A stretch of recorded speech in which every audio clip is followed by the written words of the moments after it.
A Franklin County family is thankful for an off-duty Lexington fire paramedic who stopped to help their teenage daughter who was badly hurt in a crash.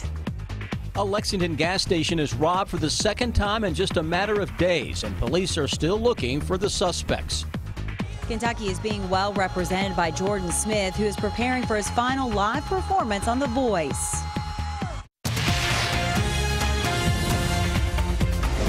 This is WKYT News at 4:30. Good afternoon on this Monday. Sam, Dick, and Amber Philpott reporting. A paramedic is being called a hero as two teenagers are recovering from a terrible crash on I-64 over the weekend. The 16-year-old driver was rushed to the hospital with life-threatening injuries. Hillary Thornton talked to the off-duty paramedic who helped before police arrived. It's our top story at 4:30. The Lexington fire paramedic says he was simply in the right place at the right time to help that Franklin County teenager who now continues to recover at UK Hospital. Saturday morning after his shift with the Lexington Fire Department, Jason Stowe was headed home to Oldham County when he pulled up on a wreck along Interstate 64 in Franklin County. I had left about 15 minutes later that morning than I normally do. If I would have left when I normally do, I would have been in front of it. I never would have seen it. Putting the man who works to save lives each day in the right place at the right time, Stowe jumped into action, helping the two Franklin County high school students who family members say were headed to take their ACTs. Stowe says the two girls were out of the vehicle when he got to them, the driver in worse shape than her friend. Without any of his equipment, Stowe used a bungee cable from a nearby truck to make a tourniquet for the driver's leg, a move other first responders on the scene say likely saved the teenager's life. We see incidents like that all the time, and so it's just kind of second nature. I mean, we don't even really think about it. We just kind of act. Stowe says he was able to speak with the teenager's mother. He hopes to visit with her this week. In Lexington, Hillary Thornton, WKYT. The passenger was treated and released after the crash. We're told the driver was undergoing another surgery today at UK. A man who robbed a Lexington gas station overnight is still on the run this afternoon. The Speedway on Paris Pike was held up just before 2 this morning.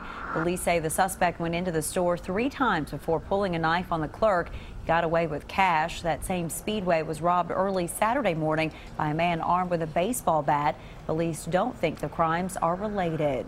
A Lexington woman is recovering after telling police she was stabbed in her sleep. The victim says her boyfriend stabbed her last night in her apartment on Fairmont Court off Lakeshore Drive. She ran to her neighbors for help. Police are now looking for her 29-year-old boyfriend. And the search continues today for a missing teenager and her newborn baby. 14-year-old Haley Whitaker walked away from her foster parents' house in McConnell's Trace on Saturday. She took her 1-week-old baby Camry with her. Police say Whitaker is from Louisville and may now be there. It was another violent weekend in Louisville. 4 people were murdered in just 2 days. Family and friends honored the murdered victims last night. For one family, the pain of losing a loved one is nothing new. Craig Bland's 22-year-old son was murdered in 2012. Over the weekend, Bland lost his other son. Whoever done this, I let the law take it in the hand. I don't want nobody going out here doing nothing stupid and putting my son's name on and say, oh, well, you done it for him. No, you didn't. 2 others were shot and killed Saturday. Police say a 4th person was stabbed to death Saturday night. There have been more than 80 homicides in Louisville this year. Well, after above average temperatures this weekend, we are settling back into more normal weather for this time of year. I think normal means colder, doesn't it? Let's check in now with our chief meteorologist, Chris Bailey, who is keeping track of all those changes. Hi, Chris. Hi, guys. Yeah, that comes toward the end of the week. Between now and then, we're going to stay on the warmer side of the thermometer right on through Wednesday. But you know what? It's a day that is very windy out there, a lot of cloud cover, but some holes in the clouds. Right now, look at this beautiful sky over top of Hamburg Pavilion. Sun's rays are poking through the clouds as of now. That's just out in front of the station, and it's a good-looking view that we're seeing. 58 degrees in Lexington, normal high is 45. Winds are coming at us still from the southwest, 18, but the gusts have been around 30 miles an hour over the past hour or 2, down from the 40-plus we started out the day with. Big area of low pressure to our north. Clouds across central Kentucky still producing a light shower or two. So an evening shower is out there. Late week cold air when a few flakes may even try to fly. We'll track that big change. Greater detail when I come back here in less than 10. Thank you, Chris. Now, this time of year and with time running out, many of us are looking for good deals on gifts or extra money to spend for Christmas. On a story we're working on for WKYT at 6, a Rockcastle County woman thought she had hit the Christmas jackpot. She took a call from a man claiming to be with Publishers Clearinghouse. He kept her on the phone for 45 minutes and sounded very convincing. She had just won $9.6 million and a new car. Well, there was only one catch. She had to pay a fee first, and it was tempting. But I begged and borrowed $950 if I had to for a new car and $9.6 million. Sure. Oh, wow.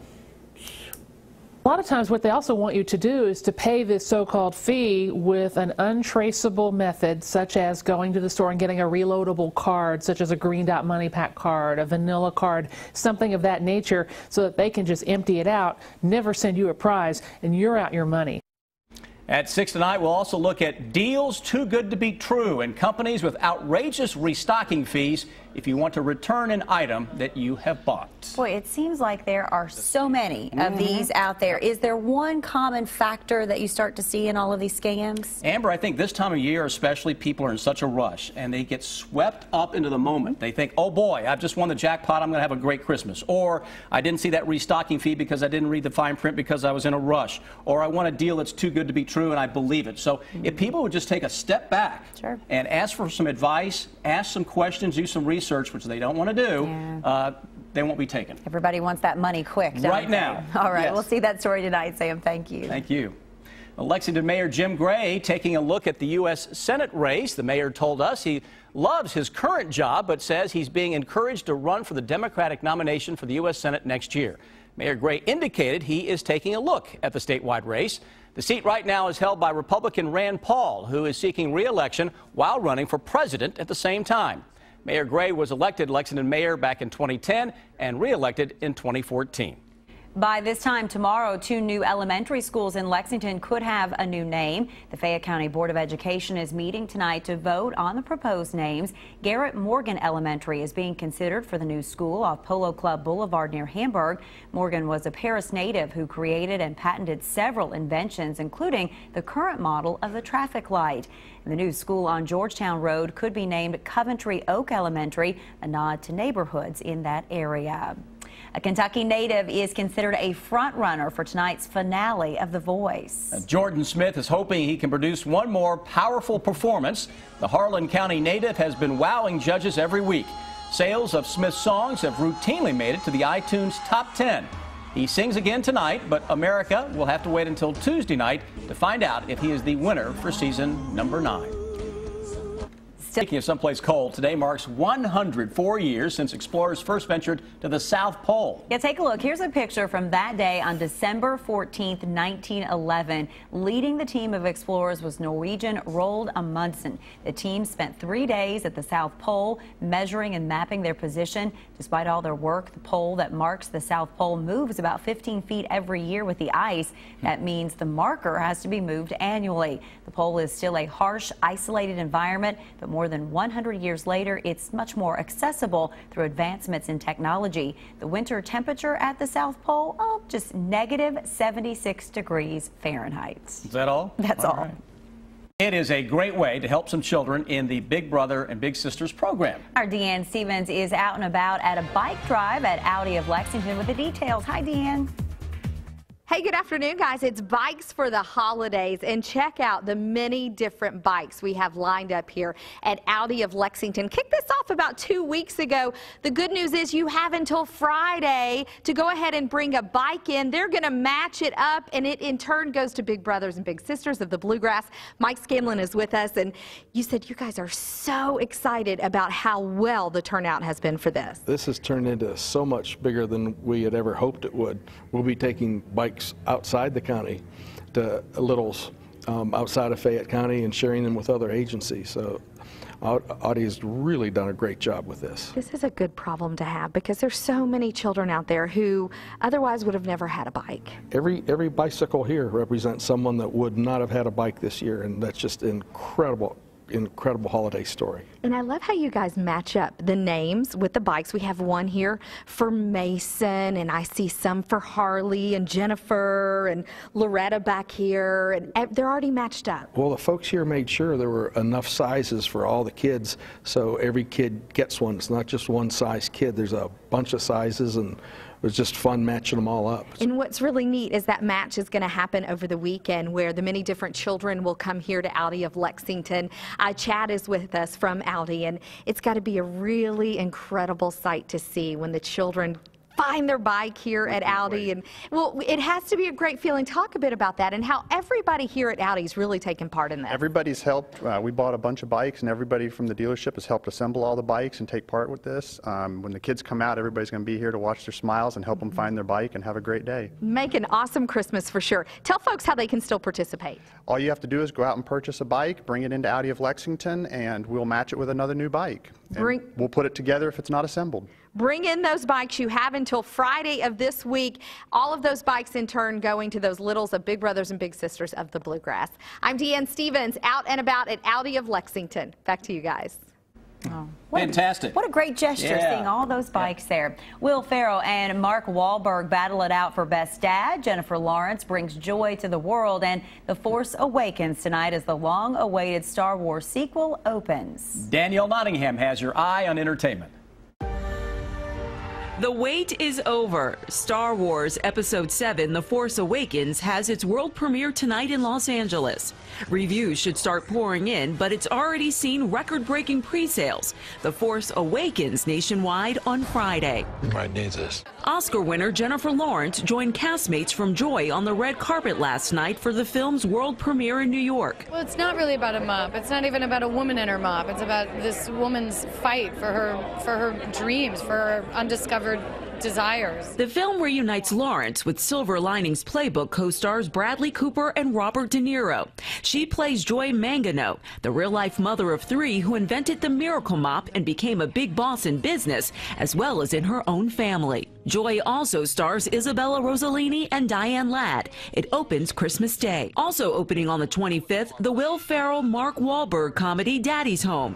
Ferrell is stepdad to 2 children who feels he must compete for their affection with his wife's ex, the ultra-cool Wahlberg. I think the main message is that, families are, while they're getting more complicated, they can still work together effectively to raise the kids in a positive way. Daddy's Home also stars Linda Cardellini.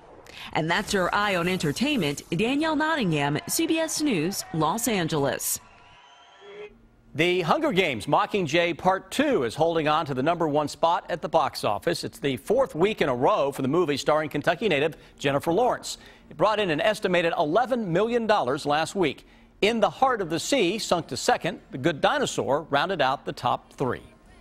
Christmas is coming early for Taylor Swift fans. Beginning December 20th, Apple will exclusively stream her 1989 World Tour live concert film. It captures Swift's November show in Australia and includes backstage footage and rehearsals. The music star announced the news via Twitter last night on her 26th birthday, along with a trailer. And Simon & Schuster will publish a crowdsourced book on Taylor Swift that fans will help create. The publisher will hold a contest where fans can name the oversized and illustrated book. It will be sort of like a scrapbook with magazine profiles and other various writings on Swift over her 10-year career. Simon & Schuster is looking for one super Swiftie to serve as honorary author, whose name will appear on the jacket. Passionate fans can upload a video to make their case. The winner will be paid $10,000. We have just been all over the place when it comes to the weather today. Strong winds, a little bit of sunshine, some clouds, some rain. It's like a buffet, I will take some of this, take some of that. And Chris Bailey's over here serving up this. What do you think, Chris? It's a box of chocolates, huh? I'm not even going to go. I'm not even going to go with that. But yeah, indeed, weather today changeable. How about that? 55 Frankfort, yet 61 into Jackson, where now you have cleared the skies up a little bit. Still the overcast coming back into parts of central Kentucky. Corbin's the warm spot at 63 degrees as of right now. That cooler air is coming in from the northwest. Everybody continues to see those gusty winds, not as strong as what we started out the day with, but you get the overall idea. Defender radar network, still a shower or two into parts of northern Kentucky, and we will track another little round or two of some rain into town as we go into the overnight hours, coming in with a secondary front. Let's talk a little traffic now and see what is going on throughout the region. Lexington Metro, everything seems to be in pretty good shape as of now. Traffic moving along, your typical backups here or there. No red showing up on the maps, no traffic impacts because of collisions until we get to I-64 eastbound into Franklin County. That's at exit 58. There's an accident there, likely slowing down traffic. Other than that, guys, it is pretty much clear sailing on the roads. But if you're in a high-profile vehicle now, both hands on the steering wheel with those gusty winds. Chris, thank you. An expensive baseball card, an adorable addition to the Columbus Zoo, and an intense Santa collection. It's the video that will have you talking. Take a look at this. One baseball fan paid big money for a rare Mickey Mantle rookie card. The Hall of Famer's card was auctioned for over $500,000. That sets a record for the priciest rookie card to feature the baseball legend. An anonymous buyer purchased the card from Dallas-based Heritage Auctions. This may be the most adorable thing that you see today. The Columbus Zoo and Aquarium released this video of a 5-week-old polar bear getting some Z's. She weighs about 4 pounds and measures 16 inches. Her eyes are not fully open yet. Zoo staff says she has started trying to stand her up on all fours, especially when she's ready for her next meal. They have been monitoring her progress around the clock. The cub was born last month to Aurora, one of the 3 adult polar bears living at the zoo. A second cub delivered by Aurora, though, did not survive. And it's a collection that would make old St. Nick happy. From the moment you pull up to Joanna and Jim Murray's home in South Dakota, you're greeted by nearly 3,000 Santas wherever you look. Even in the bathroom, on the toilet paper. The couple says it takes about 3 weeks to set up all of these Santas. Joanna says it also takes a few extra hands. Her sister comes in from Denver for a week to help out. Everybody has their thing, and they're in a Santa Claus. I'm always amazed by that, but I always want to see where they store it throughout the rest of the year. Got to have a warehouse or something. Absolutely. Well, on that note, please stick with us. Here's what we're working on for you now at 5 o'clock.